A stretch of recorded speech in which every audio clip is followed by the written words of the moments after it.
Hello and welcome back to Deep Drive, your weekly podcast brought to you by Kotak Mahindra Prime. Now, in this week's episode, we are going to be talking about something different. Different because it's one big achievement by us, one mega road trip which we've just concluded, and that in itself is worth talking about. I'm with my colleague Rahul Kakar, who not many of you know, but Rahul has driven across continents like a lot of people have done, Mumbai, Pune. Rahul, welcome to the podcast. I think let's talk about our Pune to Prague drive in the Skoda Kylaq, 19,000 kilometers. I think it was quite an event. We wanted to drive a Skoda from its home base here, the Kylaq, where it's made in Chakan, all the way to the mother plant in Mlada, Boleslav. So that is quite a journey, and I think obviously because of geopolitical issues and the war in West Asia, we had to take quite a loop. The normal road is from Pakistan into Iran and then into Turkey, which we can't do. That's really the shortest way. So we had to loop around. So let's just give you a bit of a sense of the route. We started off in Chakan, went into Nepal, then into China, across the Tibetan plateau, ducked into Kyrgyzstan, nipped into Uzbekistan, came back a bit, Kazakhstan, Russia, Georgia, where I joined the journey, all the way up to Turkey, where I got off. Then from Turkey, I went into Bulgaria, Romania, Bratislava, and finally Prague. So, Rahul, just a quick wrap up on the trip. Just in a word, how was it? It was mega, and there's so much that went into it. I mean, in terms of planning and even endurance. I mean, to do something like this, you really have to be passionate. You can't just say, okay, I'm going to get up and drive. You know, even to plan a drive locally, like you said, Mumbai to Pune, for everyone, it's not a normal thing. And to do a drive from India to Prague itself, over 20,000 kilometers and over 70 days, that itself is a huge, huge achievement. Yeah, absolutely. So, I just want to talk about the trip. You all started off, spent a lot of time in India. I think let's talk about the planning. Of course. I mean, how long did it take to plan something like this? I think we were, even right till the end, some things were not certain, but something like about 6 to 7 months. Well, yeah, 6 to 7 months you have to have in hand because there are visas, there's paperwork for car. There is planning, dealing with the local vendors, getting information from them about border crossings, etc. So it takes a lot of back and forth and a lot of communication. Yeah, and of course, booking the hotels also, because everything has to be pre-planned. And it's not just a small group. I think at any given time, there were 8 of us. There were 7 to 8 of us, yes. Yeah, so I think, of course, it was the Kylaq. That's the one we took. Had a Kodiaq as a support car. And I think Kodiaq with the roof box. And with the roof box, yes. We needed a lot of space. Yeah, that's right. And I think clearly, the main challenge really is trying to minimize the luggage, isn't it? Because it is a huge challenge for someone like us, especially when we have so much camera equipment apart from our luggage. That becomes that's like double the luggage. So right. And tell me, what did you do about clothes, by the way? I mean, how often did you get to change them or laundry? And to be honest, we had to use clothes. Very like going on each day, we had to use clothes and we had to plan laundry at each place. In fact, in some places, there were self-laundry services. So you couldn't even give it to the hotel and say, okay, your laundry will be done. So we had to plan an additional day where we could spare that day to do our laundry and prepare for the next upcoming days. So I think we'd factored in some rest days. It wasn't everyday driving. But tell me, what's a good rhythm for someone doing a road trip like this? Because I think a lot of people want to know how we do a road trip ride like this. So I think what's the starting point?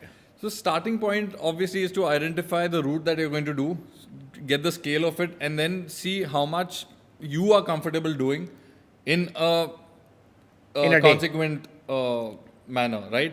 A week, maybe 10 days, and then you plan a break. But that also depends on the route. Maybe a route will allow you that some places might or might not be with good hotels. So essentially identify how much you can drive and a place with good hotels. So even your break day is, you can rest peacefully. Right. And, I think honestly, it's not just the distance, but the terrain. Because I think in Nepal, going from Kathmandu to the border, it was just 200 Ks? It was, less But than 200 it took Ks. about 12 hours or 10 hours. Yeah, because the road condition's really bad. It's broken in places. There are no guardrails, on the mountainside. right. So it's very risky. So as it's well. important to know what the terrain is. But I think, how do you know that? I mean, I think for anyone going there normally, because it might seem, 200 Ks, no problem. I can do that average 50 and do it in... No, that's where your local partners come into play. Right. And then you need to get this information from them and plan each day. I'm not saying the whole trip, but each day has to be meticulously planned in terms of driving hours, the brakes, the fuel stops, and service stations, whatever you'll need for your car as well. That's Okay, very fine. So you've planned the route. You figured out how long it'll take. You factored in your rest days. You've locked the itinerary, which is what we did. Yeah. And I think we stuck to it to the day. No deviation really. We had to. I mean, there was no choice, especially in a country like China, where Right. your itinerary is given to the government and they give you the visa to the day along with your hotel booking. So you can't even deviate Right, even a day right. plus minus. So you have to be absolutely on schedule over Exactly. there. And then once you've got the itinerary and you've worked that out, what's the next step in terms of paperwork? So paperwork, obviously, first things first is your visa. That is very, very important. Visas for all the countries that you'll be visiting according to the dates, so that you need to make sure that it's in that time period that you'll be visiting that country. Then second comes your insurance, your personal insurance. Health insurance is very important for international travel because medical can be very expensive in certain countries, so it's best to have it. Then comes your car, which is your basics. First is your car registration and insurance. Then a very, very important document is the carnet, which is a car's passport, which you need to acquire by depositing a certain amount, which is calculated on your car's value. And that will take you through the border crossings. Otherwise, certain borders don't allow you to pass through driving without the document. Carne, very, very important. But Rahul, I think we also figured out that in every country, every time we cross the border, we had to have a local insurance. Of course, a lot of countries make you take a local insurance that you need to buy at the border. Certain places you can buy it online as well, but it's best to just get it at the border. Right. And tell me, I think by the look of it, it was pretty much standard. I think there's been a lot of road tripping going on. So this is not something completely new, but I just think border crossings typically take a lot of time and you have to have patience because they go through your bags. Of course. They check everything. I don't think they are very suspicious. They know what you're doing. So let's run through a typical border crossing, because that sometimes is a test of patience also, isn't it? Of course. So typically a border crossing, you would arrive with your car, and there are two different channels. One is for the passengers of the car and one is for the car and the driver itself. So the passengers get off just before the immigration. They go into a building for immigration with their luggage and they cross with their stamped passports and meet you across the border. The car and the driver go to a different post where the car is checked. They go through the car thoroughly. The inspection is really, really hardcore. I mean, they make you open the doors, the bonnet, if you have a roof box, the boot lid, everything. There are even dogs that, jump into the car, even onto the bonnet and into the engine bay. So certain questions that they ask you could be really bizarre, like you wouldn't even expect it. Like in Uzbekistan, for example, we were told that you're not allowed to even carry 10 grams of gold. They spotted on one of our colleagues, wearing a wedding ring, something as small as a wedding ring. They're like, this is not allowed. And we had to explain that this is a wedding ring and, it's very cultural in our culture and we need to have it. And somehow they agreed and then we could cross. But yeah, it can be very, very tedious. Right. And of course, I think generally people are quite friendly, isn't it? I mean, never really, they can be, strict, but not unreasonable. They're very friendly, yes, but they're also, doing their job by asking the right questions, but in a friendly manner. So they're not really being very lenient because you're a traveler. They're doing their job, but also they're very friendly, yes. So would you say border crossing is the most stressful part of these drives, or what is your sense? Because clearly, you're at the end, whether you go forward or not, you're in a way at the mercy of the security guy. You can find something and there's always that little doubt. Absolutely, because there are no given rules that, this border requires X, Y, Z documents, or this is the procedure, or that is the procedure. It constantly keeps changing, and you can only find that out when you are at the border. And a lot of these borders are very, very busy. Some of them are even commercial borders where you have trucks, tempos, lining up. So that itself, getting to the border itself will take a lot of time sometimes. So that is very, very time consuming. So you have to factor that in as well when you're planning your trip, that, this day is going to be a border crossing. It may or may not be a very quick one. So I should keep maybe 7 to 8 hours. I think that's the key. When you're doing a border crossing, keep a buffer about 5 to 6 hours. So, you don't have too much on the other side and too much on this side as well. Rahul, easiest border crossing? Probably Nepal? Nepal was the easiest border crossing because, again, language, very simple. What are you doing? Where are you going? And of course, our relationship with Nepal, I think we can go in and out quite easily. Yes, it's very, very simple. Right. And the toughest border crossing? Toughest for us, unfortunately, on this trip was the Russia exit, getting into Georgia. I think they're all a little nervous because of the war going on with Ukraine, so really heightened security. It was that as well, and unfortunately for us, one of the days in Russia we were shooting and we were stopped by a local guy asking too many questions. What are you doing? This is, a secured area and we are under so many complications with the war, and you can't be doing this. You're an Indian number plate. What are you doing? It's not allowed. He took passport details, car details. He let us through, but we were questioned and grilled at the border for about 2 hours. Our phones were taken along with our passwords for the phone, and they went through our phone data just to confirm whether we are just tourists or, Yeah. Well, I think that's all part of the game, but clearly I think that got through. And I think once getting into Europe was a lot easier. I was also there, and I think once you almost feel like you're home.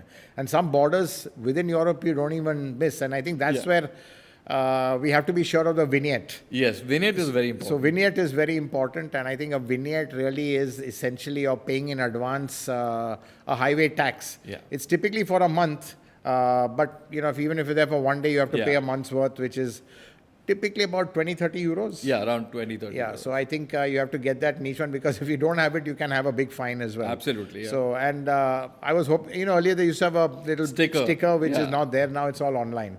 It's all on. Yeah, and I think, so Rahul, let's talk about each country. India, home, so really no problems over there. No problems, yes. Nepal, how was Nepal? I mean, once you got in, how were the roads? Nepal, to be honest, I've been there a lot in the past. Over the years, I was surprised to see the infrastructure, how it has changed in most of the country. But in certain places, it's still with bad roads, and it's really difficult. You cannot exceed more than 40 kilometers per hour. So it's that bad in certain places. Really? Yeah. And then, of course, border into China. China infra is just... It transforms into a different world. I mean, you're on this side of the border with bad roads, no hotels, and you go on the other side and there are 5-star hotels, perfectly paved roads, speed cameras every 100 meters, literally. Yeah. So it's really crazy. And of course, Everest, really one of the highlights of the trip. It was insane. Every single time you see Everest while driving around in that region, it's glorious. But Rahul, some tough roads in China also. I mean, I remember seeing the videos.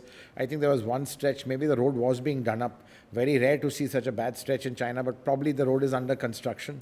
And trucks, and at an altitude of 15,000 feet, so really very thin air on the top of the Tibetan plateau. It was 2 of the days, in fact, not one day, and 2 whole days of driving about 400 plus kilometers. The entire day would have taken us anywhere around 13 to 14 hours. Each day 400? Each day, around 400 plus kilometers. It was around Nakchu and Totohe. Right. And there were absolutely no roads. Visibility would have been less than 50 meters at some places because trucks kicking out dust, and it was very difficult to drive. Right. And I mean, obviously, we know the Kylaq held up pretty well, which we'll come to.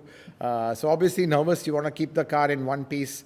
It took a lot of beating on that trip. Of course it did. And another challenge that we had, because we are driving a right-hand drive car in countries where they have left-hand drive cars. So overtaking, especially with low visibility, that was another challenge. So exactly. So I think I think driving a right-hand drive car, if it's a dual carriageway, you're okay. Yeah. I think it's on the single lane. You need to have A good navigator co-passenger to tell you when to exactly. go, and you have to have the confidence and tell him that overtake. Yeah. Exactly. So, and I think even what I found is that when you're approaching a roundabout, where the person in the roundabout has right of way, you're always looking like, because the wheel is on the wrong side. Correct. So you can't really see the cars coming. It can get a little thing. And I think the most annoying part for me is in parking lots where, you have to, if you're alone, you have to go get out. Correct. And to get a ticket on the left side. To get the ticket, because clearly, again, it's on the wrong side. Yeah, so really these quirks over there. But I found actually driving a right-hand drive car on the right side of the road really wasn't too much of an issue, because I think a lot of them were dual carriageways, and clearly I think by that time you're already sort of, your mind is calibrated to make sure on the right and you don't drift to the left like sometimes you do. I mean, I found it quite straightforward. So it typically happens when you have a lot of traffic around, so it's very difficult to not think about which side you're driving. It can catch you off guard when you're driving on an empty road. Yeah. And then suddenly you take a break and then you start driving. It has happened to me, I'll be very honest. Yeah. You start drifting to the driving left. And then you're like, oh no, I'm not in India, I have to drive this side. So, right. so you have to constantly remind yourself that you have to drive on. So I think China in a way is a very extreme border crossing, because one, you're going from driving on the left to the right, and suddenly a 2.5 hour time difference. Yes. Which is probably the biggest jump in the whole trip. It was, yes. So obviously, I think going west, you're gaining time, which I think is always better. Like when you drove on, I think 10 years back, more than 10 years back, driving from Germany to India, going east, and in Russia, you were losing 1 hour every day almost. It was quite crazy. So that really tires you out. It does. So, I think, time difference was one thing which was quite gradual, because at the end of the day, we're going to Europe. It's just 3.5 hours from India, so not too much of a problem at all. But Rahul, so let's China. We talked about China. Getting into Kyrgyzstan, I think Torughat Pass. I've done it in '94 for the first time. So a long time back. Yeah, really long time back. What was it like then? I mean, it was crazy because we had the arch over there, which was permanent, but there was no real immigration office. You had, we were coming from the other way, that is Kyrgyzstan from Naren into Kashgar. Mm-hmm. And at Torughat, of course, there's the no man's land. And then we had these guys, bring let's say, a table from a truck at the back. They put it over there, stamped our passports, put it back into the truck and pushed off. So literally it was time. There was really not much traffic in those days. But I think it's become a lot more developed now, hasn't it? Of course. Now there is a proper building, but the arch that you spoke of, it still remains. You climb a bit into no man's land and the arch is still there. But there is a proper building where you get through immigration and do the formalities. Right. And Kyrgyzstan, absolutely stunning. I think it's one of the most beautiful countries I've been to. It is one of the most beautiful countries. It's full of mountains, greenery, and long roads. Yeah. So anyone who enjoys driving will absolutely love it. Right. And how was the Skoda? I think I was genuinely impressed with the car. I think really, even for that little 1 liter engine, kept up. I found that for me, the best to get the max out of it, especially on single lane overtaking, was to use the paddle shifters. Use the paddle shifters, because there's no lag at all in the kick down. Just click, gets into the right gear, and you're good to go. So in fact, it was big help because certain highways, maybe Kyrgyzstan or even further on, because as you said, it's a 1 liter engine, and your speeds, some places like Turkey, we had the speed limit was around 140. So you can imagine all the other cars doing, high speeds. So if you had to overtake, there's no way without using the paddle shifters you're making it. Right. Yeah. So it was a big help, for sure. Yeah. And Kyrgyzstan, then Uzbekistan, a bit of a detour we took. Obviously, Silk Route over there, really the heart of the Silk Route. Some fascinating, I think, monuments there. And that shot you took with the Kylaq at the Samarkand right in front Square. Of Samarkand, in front of the Registan, absolutely iconic. Yeah. It was fantastic. We've been there before. Yeah, we have. We have been there before, and it was really special to take the car there and shoot it with a square. But another interesting thing, like I was telling you, it's not no matter how meticulously you plan a trip, there's always a change or there's something that's thrown into the planning, that'll just catch you off guard and you have to do something on the spot. That's exactly what happened to us. We were told our plan was to go from Samarkand towards Khiva and then get into Kazakhstan. But we were told by many people that, that border's closed, it's under construction. And the roads were supposed to be terrible. And the road was absolutely terrible. And, you'll definitely get punctures there and you'll have a breakdown.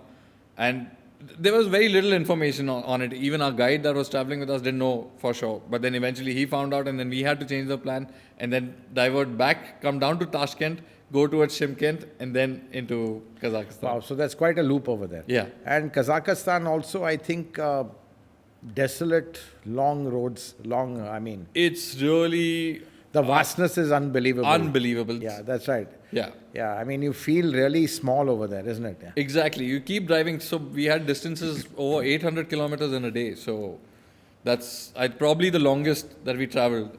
I think the problem also is you can't go too fast. One, there's a speed limit.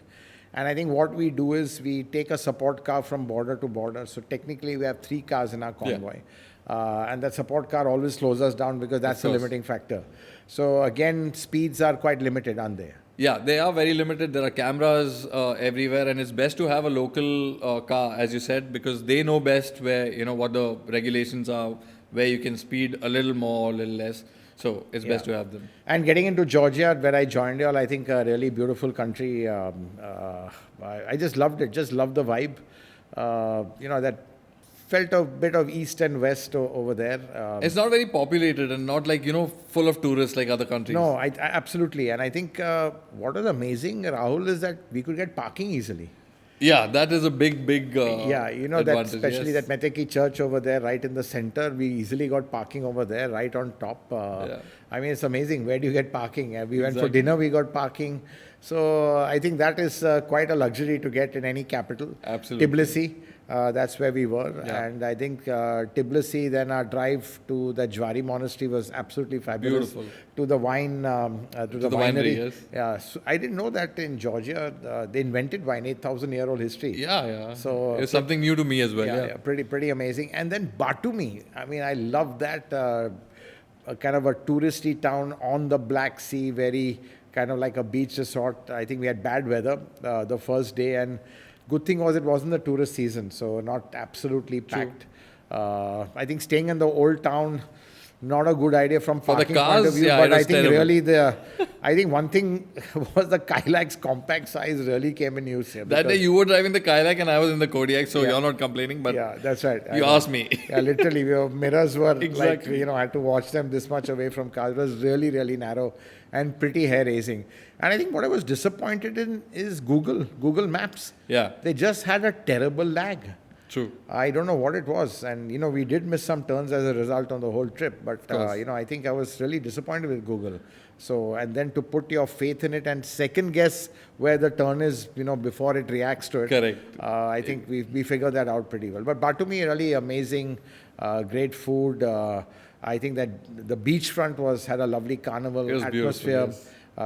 People parasailing, jet skiing, absolutely amazing. Yeah. So another good thing about Georgia, I mean, it was a quick drive to the border. It was literally like half an hour or less than an hour, and we were right at the border. Absolutely, right at the Turkey border. Yeah. I mean, I think first border crossing on the trip, which I had done, pretty smooth. I think you drove the cars in. I just took the pedestrian route.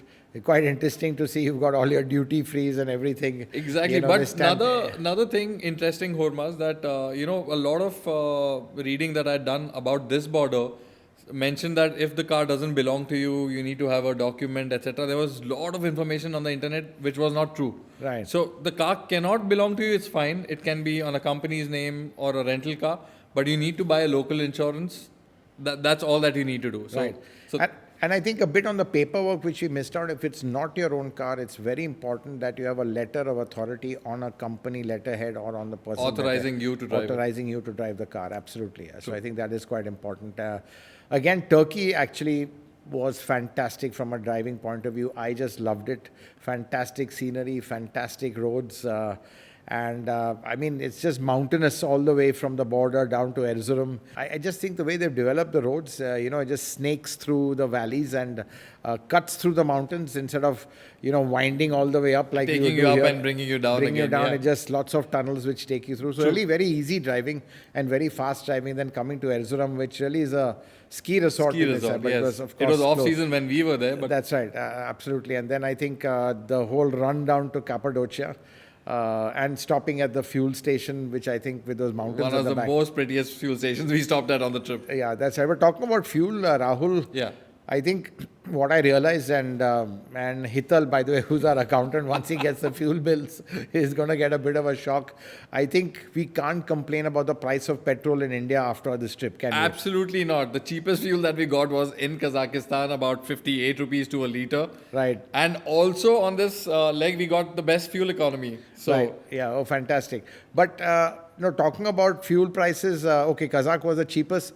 Most expensive, I think, was back in Europe. I think Hungary was 212 rupees a litre. Absolutely. So I think in Romania it was 193. I just calculated it. Well, 58 was the exception in Kazakhstan. Otherwise, everything above equivalent of 120 and above. Isn't that right? Yes, I don't know what correct. It was in Turkey, but I think quite pricey there as well. It was pricey there as well. Yeah, so clearly I think, we shouldn't be complaining about fuel prices over here. But again, Turkey, Cappadocia, that sight of the balloons in the morning, absolutely magical. magical. That was surreal. Driving, we spoke to the locals and, they told us where we could drive and we could really get close before the balloons take off. So this was before sunrise. We were already there driving around the balloons, and it's a sight you can't even imagine that, it'll be of this scale. Around 200 balloons taking off together around you. It was just unreal. So Rahul, talking about quickly servicing the car, I think in Gorakhpur in India, just before we left. Bishkek in Kyrgyzstan, that was one. And then, of course, at the Skoda service center in... the training center in Istanbul, yes. Yeah. So clearly, I think that was pretty impressive, wasn't it? Yeah, to see the facility at Istanbul, it was a training center. It was massive. We didn't really check the car for any... oil or any parts or as such. They just gave it a quick check and that's it. Right. And then the border crossing into EU, again the last one, so must have been a lot of relief. That was almost like a home run crossing into Europe, because once you're into Europe, things will just flow smoothly. There's no border crossing and you can just drive to the plant and then... But having said that, you were stopped by the Bulgarian police, isn't it? We were stopped by the Bulgarian border police because there was a team which was waiting for us at the fuel station right after the border. So they was just curious to know why are these guys waiting for 3 or 4 hours for us to meet them. And then they took our passports and, just did a quick check and our documents were in place. So no problem. Right, absolutely. And I think joined you in Bucharest. I think that last bit through Eastern Europe, absolutely spectacular. Bucharest again doesn't have the grandeur of its some of its other neighbors, so a little kind of small that way. But I think again a very warm country. A lot of people spoke English we're quite surprised with that. I think for me Budapest was just phenomenal. It was phenomenal. Unfortunately we didn't have enough time, although we did spend close to an entire day there. But I would have loved to explore it more. But whatever we saw was just beautiful. Absolutely. And I think even Bratislava, again, very small, but very, very quaint. And I think for me, the highlight was the classic car rally, where really you saw the history of Skoda unfolding in front of you. In fact, Skoda, one of the sponsors. So I think that was really amazing to see that classic car rally. It was very unique because some of the cars I hadn't heard of or, even seen ever. And I think, over there you realize what a history the Czech auto industry had. You had something like Tatra. Which was so ahead of its time, streamlined cars. I didn't know Java made cars. Exactly. You had a Java over there. We knew they made bikes, but they didn't make cars. So really, it was really the Czech auto industry, and all these Tatras also look absolutely phenomenal. And they were really cutting edge technology at that time, especially in terms of design. These very aero, very sleek looking cars, in the 30s, which really way, way ahead of its time. So that was quite fascinating, quite an eye opener. And I think, obviously the home run Prague. Beautiful city, And I think honestly, the relief when we finally Yes. got there. First to Mlada Boleslav. Yeah, and we visited the museum. We visited the museum, which again showed you the heritage of Skoda, which was phenomenal. And then finally the finish in front of the Skoda leadership. CEO Klaus Zellmer himself welcomed us. So really a proud moment for us. And Rahul, what I'm most proud of, car came through flawlessly. Not even a scratch, not even A single puncture, not even a puncture. And I think when we kind of polished it and wiped it for, or cleaned it for the finish, it looked like it had come out of the showroom, which was just amazing. But I have to say that despite that polishing, they couldn't get the bug marks off completely, isn't it? That's true. We in fact had sent this car to a specialized studio to, sort of scrub it off. They tried it, but they just quite couldn't. nasty. I think that's what's irritating because you keep getting these bugs, which obviously at high speed they slam against your windscreen and the car and make quite a mess. I think you spent a lot of time just Wiping my car. But to be honest, it's not easy to get the car washed every day on a trip like this, that's right. So Yeah. And okay, so tell me, let's say a couple of routines. Filling fuel at what point? I mean, the tank is empty, half empty, or just depending? No, it's always good to start looking for fuel when you're around halfway mark, because then you don't know whether you'll get fuel, what quality of fuel, maybe a small town. So if you're at a big town and you're around halfway mark, I suggest you just fill. Right. And obviously, stocking up in the cars. I know wafers and chocolates is something I munched on, and just water as well. That's equally important. When you tank up the car, you need to make sure that everyone in the car is happy and okay also to tanked go. up. And also tanked up. Yeah. So it's a lot of chocolates, fruits, juices, soft drinks. Right, and We're stocked obviously, I think I was worried about security, but I don't think we had a problem anywhere. Cars were pretty safe and secure because at some point you had to leave the car to go to a site, and I was always worried someone would break into it. But I don't think we ever had that issue anyway. We didn't. Thankfully, we didn't have any issue. Yes. So Rahul, I think another major mega cross-continent drive in the bag. The third by Autocar India. If you're talking about India to Europe or Europe to India, I think our first one was with the Q7. Q7 from Which was just, I think, an amazing experience because it was a crazy route at that time. No war in Ukraine, and right now the border between Russia and EU is shut. I think that time we exited from Belarus. From Belarus, yes, That's which right. was a technical, challenging border. That's right, and We even did Mongolia Mongolia. So really, and Burma. and Burma. Insisting how the world has changed. Now, Myanmar is closed because of the trouble. I mean, even Manipur is not advisable to go there.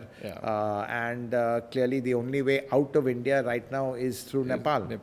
And so I think, absolutely. And I think even with Quid, that was quite crazy because you did that in a sort of winter in a car not designed for the winter. Exactly. It was quite challenging, but fun at the same time. I mean, it was surprising to see a small car like Quid, going through snow and slippery roads. But obviously, we took precaution in certain places. If you remember, antifreeze liquids like engine oil. That's right. Yeah, winter tires. Winter tires we put on, most important. Yeah, we got those. So I think absolutely great. So I think really, I think now that you've done it, I think, would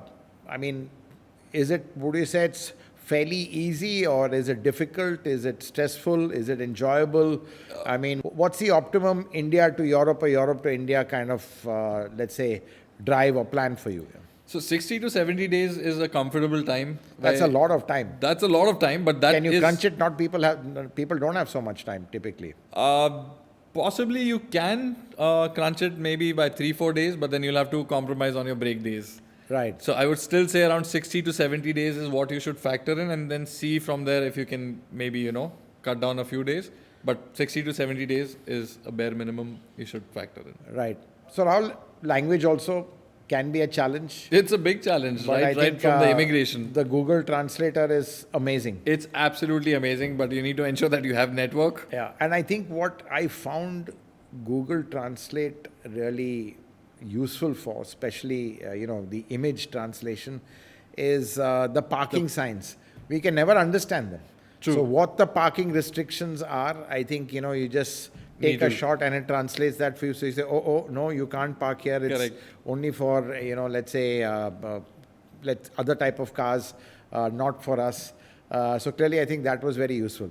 And Rahul, the other thing is, which was the country where the speed limit was 82 kilometers an hour? I think it was Romania, if I'm not No, mistaken. actually it was Turkey. Very weird. I don't know what the logic was on that. But I think what I'm told is that they assume everyone will go to 90.